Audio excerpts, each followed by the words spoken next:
Hind study बसेरा के नए वीडियो में आप सभी का हार्दिक स्वागत है। चलिए स्टार्ट करते हैं आज का सेशन बनाए तो चैनल को सब्सक्राइब कर लीजिएगा, वीडियो को लाइक और शेयर भी करते चलिएगा। आज को पहला प्रश्न है, सभी इंपॉर्टेंट प्रश्नों का हम लोग डिस्कस भी करेंगे, कंप्लीट डिटेल भी देखेंगे।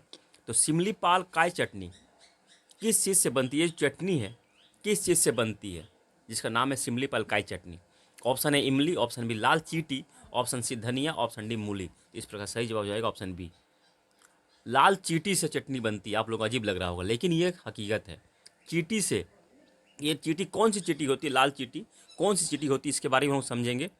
तो ये चीटी, इन चीटियों को लाल बुनकर चीटी भी कहते हैं, इनको लाल बुनकर चीटी भी कहते हैं। ये लाल चीटियाँ उड़ीसा स्टेट के मयूरभंज जिले में पाई जाती है। मयूरभंज जिले के सिमलीपाल जो नेशनल पार्क है वहाँ पाई जाती है।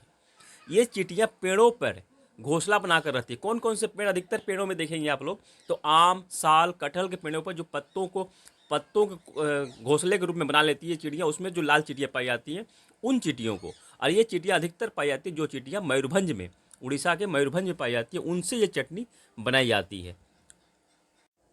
इन्हें लाल बुनकर चीटी कहते हैं। और उड़ीसा कृषि प्रौद्योगिकी विश्वविद्यालय भुवनेश्वर के वैज्ञानिकों ने, यहाँ के वैज्ञानिकों ने इस चटनी को जांच किया है, विश्लेषण किया है। और विश्लेषण करने के बाद उन्होंने पाया है कि इस चटनी में प्रोटीन, कैल्शियम और विभिन्न प्रकार के पोषक तत्व पाए जाते हैं।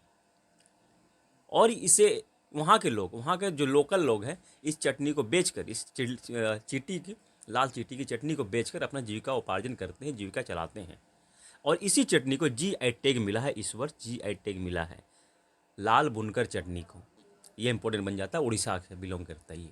चलिए, और उड़ीसा से लांजिया सौरा पेंटिंग को भी GI टैग मिला है। और डोंगरिया कौंध साल, ये साल का है, सॉल एक उड़ीसा का होता है, तो इसे भी GI टैग मिला है। और 17 अलग अलग स्टेटों के, भारत के 17 प्रोडक्ट को GI टैग मिला है इस वर्ष, 17, ये ध्यान रखिएगा। चलिए नेक्स्ट क्वेश्चन देखते हैं। नेक्स्ट क्वेश्चन बहुत तरीके से, बहुत इंपॉर्टेंट सा है। गलत तरीके से सरकारी पद पर पहुंचे व्यक्ति को हटाने के लिए न्यायालय कौन सा रिट जारी करती है? यानी कि मान लीजिए गलत तरीके से कोई व्यक्ति किसी तरह हथकंडा अपनाकर पोस्ट पा लिया, क्वालिफाई हो गया है और नौकरी भी कर रहा है, तो उसे हटाने के लिए जब पता चलता है कि वो गलत तरीके से पहुंचा इस पोस्ट तक, तो उसे हटाने के लिए कौन सी रिट जारी करती है न्यायालय? कौन सा आदेश जारी करती है? तो इस प्रश्न का सही जवाब हो जाएगा ऑप्शन डी, अधिकार परीक्षा रिट जारी करती है, जिसको हिंदी में, इंग्लिश में को वारंटो कहते हैं। यह हमारे आर्टिकल 32 के अंतर्गत आता है। चलिए नेक्स्ट क्वेश्चन देखते हैं। किस देश के राष्ट्रीय झंडे में हिंदू मंदिर का चित्र है? बहुत ही इंपॉर्टेंट और बहुत ही यूनिक सा प्रश्न है, इसके बारे में हम डिटेल भी देखेंगे।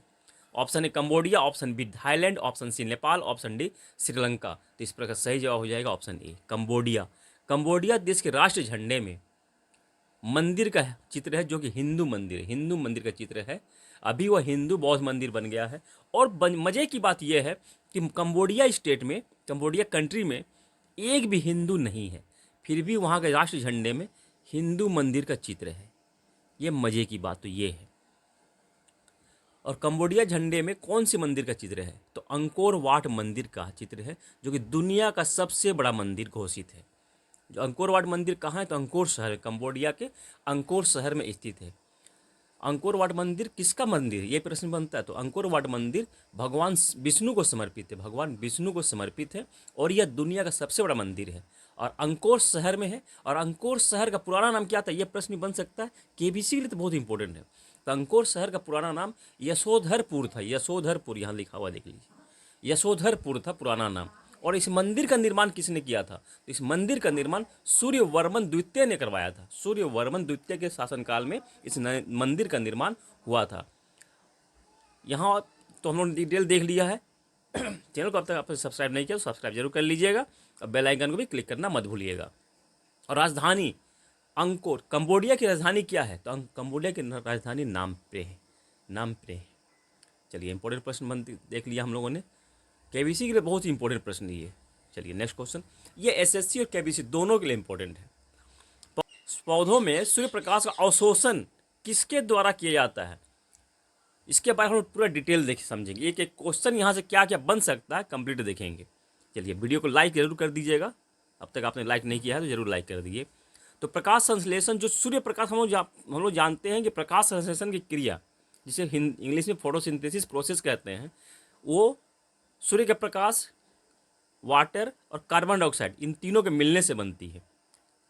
तो प्रकाश जो सूर्य का प्रकाश जो पत्ते तक पहुंचता है, पौधों तक पहुंचता है, तो उसे कौन अवशोषित करता है, कौन कैप्चर करता है, ये प्रश्न यहाँ, इसका प्रश्न यहाँ ये बन जाता है।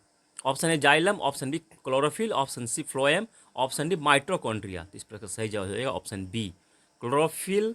प्रकाश, सूर्य प्रकाश की ऊर्जा को अवशोषित करता है इसे, और सूर्य प्रकाश का ऊर्जा इस्तेमाल करके क्लोरोफिल जो है जल और कार्बन डाइऑक्साइड के साथ ग्लूकोज का निर्माण करता है। किसका निर्माण करता है, तो ग्लूकोज का निर्माण करता है, ये भी ध्यान रखिएगा। अब ग्लूकोज का निर्माण करता है जो कि पौधे जो है इसे अपने भोजन के रूप में इस्तेमाल करते हैं। कार्बन डाइऑक्साइड का यूज किया गया फोटोसिंथेसिस प्रोसेस में। इस कंप्लीट प्रोसेस को, जो भोजन बनने की जो कंप्लीट क्रिया है, वाटर, कार्बन डाइऑक्साइड और सूर्य प्रकाश को लेकर, इस कंप्लीट प्रोसेस को हम लोग फोटोसिंथेसिस प्रोसेस कहते हैं या प्रकाश संश्लेषण क्रिया कहते हैं। तो फोटोसिंथेसिस प्रोसेस में या भोजन बनाने की क्रिया में कार्बन डाइऑक्साइड का यूज करता है पौधा, परंतु श्वसन क्रिया में ऑक्सीजन का यूज करता है, यह ध्यान रखिएगा। पौधा श्वसन में ऑक्सीजन का यूज करता है और प्रकाश संश्लेषण क्रिया में कार्बन डाइऑक्साइड का यूज करता है और ऑक्सीजन को छोड़ देता है, ऑक्सीजन को रिलीज करता है। ये इंपॉर्टेंट यहाँ से क्वेश्चन बन जाता है। आप देखिए भोजन तो बन गया, भोजन को पहुँचाएगा कौन, इधर उधर तो पहुँचाना भी तो है ना यहाँ। तो इस भोजन को, जो भोजन बन गया, तो फ्लोएम जो ऑप्शन सी में देख रहे हैं, फ्लोएम पत्ते में बना जो भोजन है, इसे लेकर पौधों के विभिन्न भागों में पहुंचाता है। पहुंचाने का काम फ्लोएम करता है, फ्लोएम करता है। तो वाटर जड़ से पानी को कौन पहुंचाता है, जल को कौन पहुंचाता है, तो जल को जाइलम, ये जो जाइलम है, जाइलम टिश्यू है, जाइलम जड़ से लेकर जाइलम पौधों के विभिन्न भागों में पहुंचाता है। ये जाइलम का काम है। फ्लोएम का काम है भोजन को पहुंचाना और जाइलम का काम है पानी को पहुंचाना विभिन्न भागों में। ये इंपॉर्टेंट प्रश्न यहाँ से, ये सब इस तरह से बन सकता है कि जाइलम क्या है, जाइलम का काम क्या है। पानी को कौन पहुंचाता है, तो जल पहुंचाता है। भोजन कौन पहुंचाता है, फ्लोएम पहुंचाता है। प्रकाश संश्लेषण क्रिया में कौन से गैस यूज किया जाता है, कौन सा गैस प्रयोग होता है, तो कार्बन डाइऑक्साइड। प्रकाश संश्लेषण की क्रिया में कौन सा गैस रिलीज होता है, कौन सा गैस निकलता है, तो ऑक्सीजन। श्वसन की क्रिया में पौधे कौन सा गैस यूज करते हैं, कौन सा गैस लेते हैं श्वसन की क्रिया में, तो ऑक्सीजन लेते हैं। यहाँ इंपॉर्टेंट प्रश्न बन गया। और क्लोरोफिल में कौन सी, और एक प्रश्न बनता है बहुत ही इंपॉर्टेंट है, क्लोरोफिल में कौन सा धातु पाया जाता है, क्लोरोफिल में कौन सा धातु पाया जाता है, तो क्लोरोफिल में मैग्नीशियम धातु पाया जाता है, Mg, मैग्नीशियम धातु पाया जाता है। ये भी बहुत ही इंपॉर्टेंट प्रश्न है, क्लोरोफिल में मैग्नीशियम धातु पाया जाता है। चलिए इंपॉर्टेंट प्रश्न हम लोग देखा। चलिए हम नेक्स्ट क्वेश्चन चलते हैं। नेक्स्ट क्वेश्चन यहाँ से कंप्लीट एक डिटेल हम लोग देखेंगे।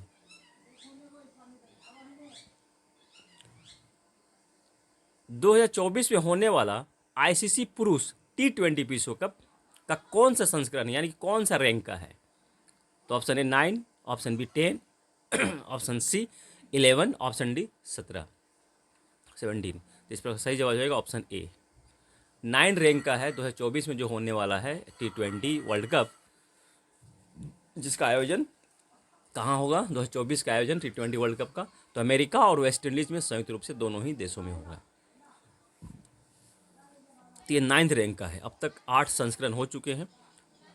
पहला संस्करण कब हुआ था, तो 2007 में हुआ था। पहला जो संस्करण है T20 वर्ल्ड कप का हुआ था, तो 2007 में हुआ था, जिसका आयोजन दक्षिण अफ्रीका में हुआ था और विजेता भारत थी, विजेता टीम भारत थी।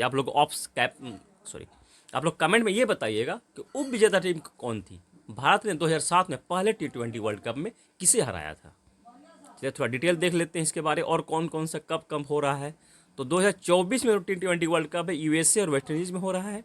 2026 का भारत और श्रीलंका में होगा। 2028 का T20 वर्ल्ड कप ऑस्ट्रेलिया और न्यूजीलैंड में होगा। और 2030 का, इतना कंप्लीट में डिटेल दे रहा हूँ आप लोगों को, यहाँ तक प्रश्न बन सकता है क्योंकि T20 वर्ल्ड कप 2024 में होने वाला। तो अभी जो भी एग्ज़ाम होने वाले उनके लिए बहुत ही इंपॉर्टेंट है। 2030 का इंग्लैंड, आयरलैंड और स्कॉटलैंड ये तीनों मिलकर करेंगे 2030 T20 वर्ल्ड कप का आयोजन।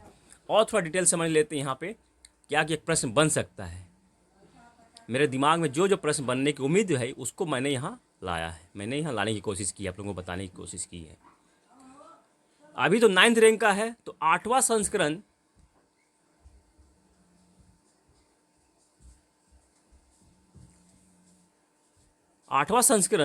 जो 2022 में हुआ था, 2022 में हुआ था, कहाँ हुआ था? 2022 में जो हुआ था ऑस्ट्रेलिया में हुआ था। विजेता टीम कौन थी? इंग्लैंड थी। विजेता टीम इंग्लैंड थी। और इसी साल 2024 में सितंबर अक्टूबर में T20 महिला वर्ल्ड कप भी होने वाला है। कहाँ होगा? किस देश द्वारा आयोजन किया जा रहा है? तो बांग्लादेश। ये भी इंपॉर्टेंट बन जाता है। बांग्लादेश में T20 वर्ल्ड कप 2024 का आयोजन होगा, महिला वर्ल्ड कप का आयोजन होगा बांग्लादेश में। और देखिए यहाँ प्रश्न और क्या बनता है, 2024 में और भी इम्पोर्टेंट गेम होने वाला, समर ओलंपिक भी 2024 में ही होने वाला है।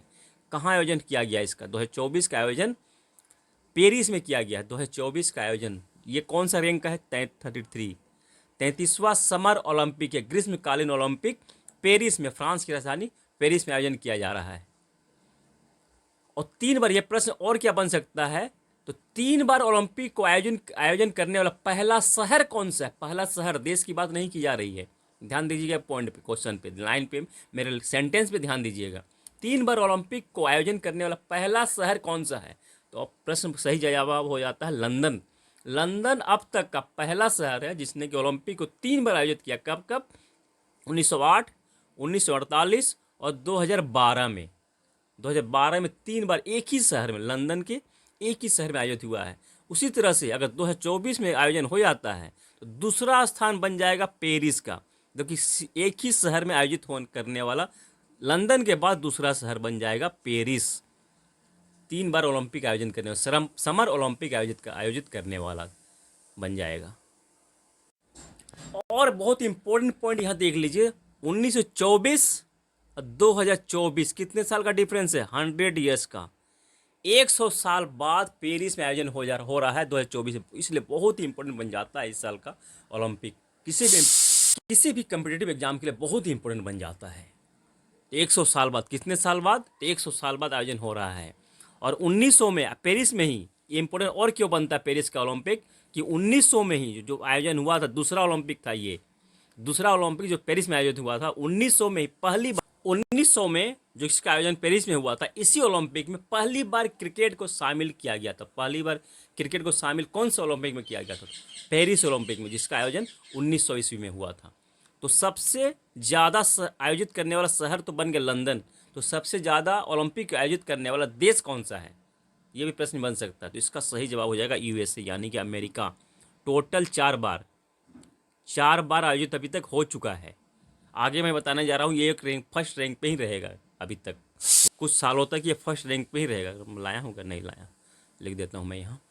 चलिए, तो कब कब आयोजन हुआ है? पहले नंबर पे देश कौन सा है? तो अमेरिका है। 1904, 1932, 1984, 1996, इस तरह 4 बार आयोजित करने वाला अमेरिका पहला देश है ओलंपिक आयोजित करने वाला। फिर 2028 का आयोजन भी अमेरिका में ही होगा। इस प्रकार से 5 बार, 2028 के बाद यह 5 बार आयोजित करने वाला देश बन जाएगा अमेरिका। और आधुनिक ओलंपिक का पहला संस्करण, पहला आयोजन कहाँ हुआ था, कब हुआ था? 1896 में एथेंस, ग्रीस में हुआ था। एथेंस, ग्रीस में हुआ था 1896। पहला ओलंपिक का आयोजन 1896 एथेंस में हुआ था। आशा करता हूँ आप लोगों को सेशन पसंद आया होगा, आप लोगों के एग्जाम के पॉइंट ऑफ व्यू से इंपॉर्टेंट रहेगा। आप सबकी सफलता की मंगल कामना के साथ मिलते हैं फिर नए वीडियो में। तब तक जय हिंद, स्वस्थ रहें, मस्त रहें, धन्यवाद।